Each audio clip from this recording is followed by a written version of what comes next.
So I'm going to open the other end, which is that have the bristle in there. That you can use it for the larger amount, like metal piece and frame and charm, which is like this. You can use it.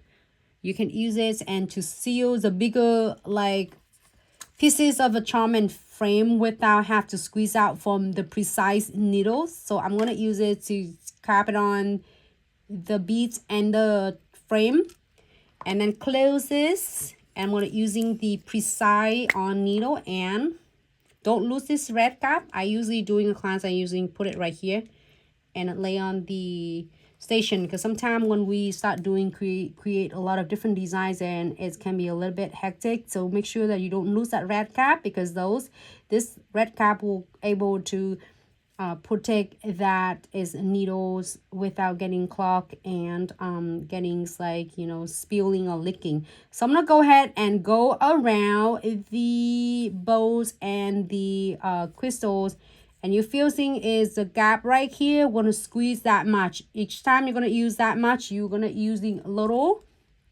and you can definitely use it again after you really flash key it for 30 seconds. You can use it more than 1 time, 2 times, 3 times.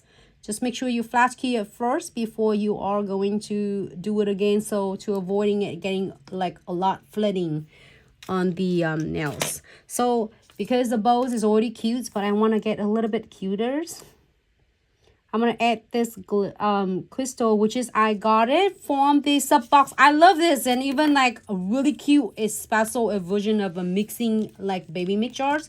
Not baby mix jar, like a mix bags.